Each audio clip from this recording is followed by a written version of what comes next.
regarder l'avenir, à conseiller les dispositions pour recevoir Timon, le médecin de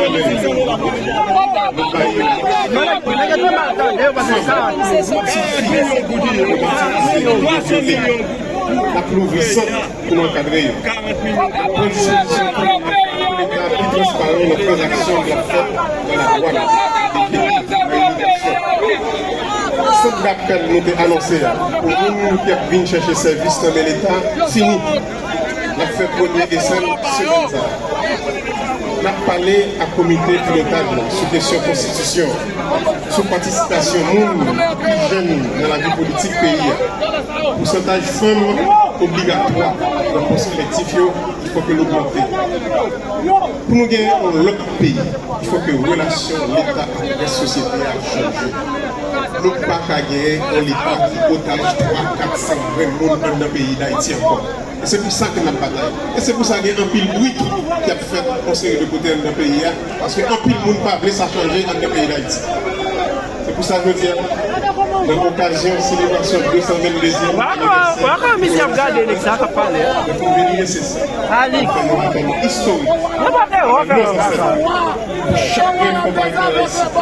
Attendez-nous dans le moment. On va regarder, monsieur. Dialoguer avec les jeunes des quartiers sensibles, agir avec force et vigueur dans d'autres et mobiliser nos maigres ressources pour éviter que Cap-Haïtien ne bascule dans le chaos. Nos ancêtres, unis par une même volonté, ont compris que seule l'union pouvait triompher de l'injustice. Le bleu et le rouge ne sont pas seulement des couleurs, ils symbolisent la fraternité, la solidarité et le sang versé pour une Haïti libre. Aujourd'hui, alors que notre nation traverse des moments difficiles, leur message résonne encore. L'union fait la force. L'union fait la force n'est pas une simple devise, mais doit être notre credo. Oui, nous célébrons aujourd'hui notre drapeau, mais un drapeau ne flotte pas par magie. Il flotte avec des femmes et des hommes sur ce territoire. Se battent chaque jour pour préserver sa signification. Pourtant, combien de fois notre ville, nos collectivités territoriales sont-elles traitées en parents pauvres des décisions nationales? Combien de fois nous devons nous battre pour obtenir les ressources qui nous sont dues, pour faire entendre la voix de nos communautés? Le choix de Cap-Haïtien pour cette célébration ne doit pas être un geste symbolique isolé, mais le début d'une reconnaissance équitable de notre rôle dans la reconstruction de cette nation. Chers compatriotes, dans un contexte politique, sécuritaire, économique, social et institutionnel, nous avons le devoir ici à Cap-Haïtien et à travers tout le pays.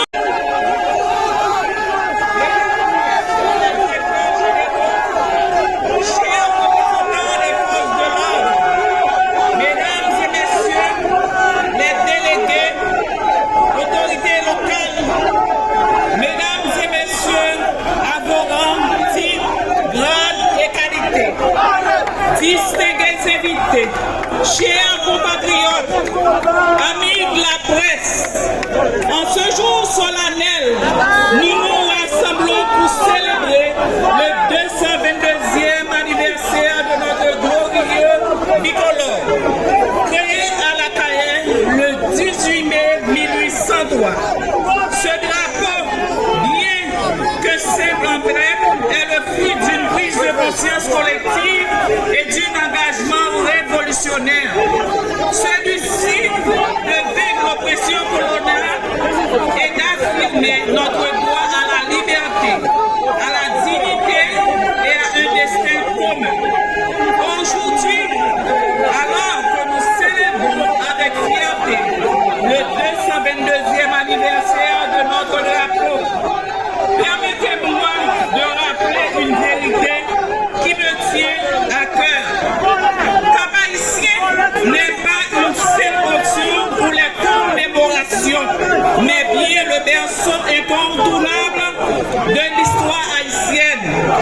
Je dois le dire avec franchise, notre ville, comme tant d'autres communes du pays, est trop souvent négligée, oubliée. Alors,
Soyez là.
Comme Sogué, pas laver la presse. Sogué.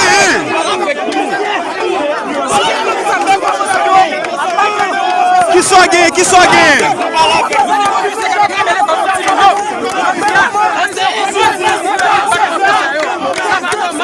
Yo,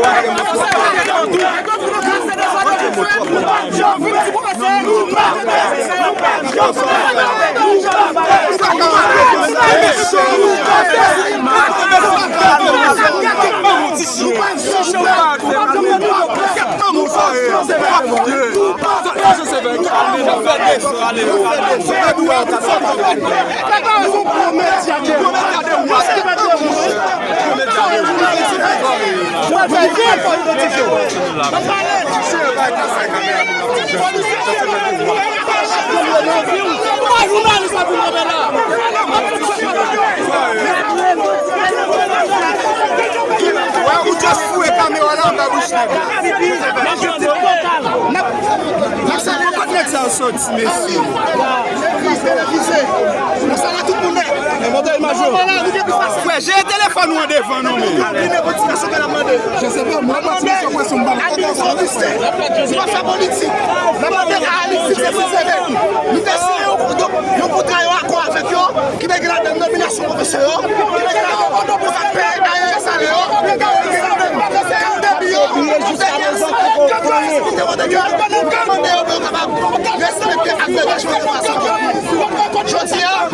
je dis à qui c'est 18 mai,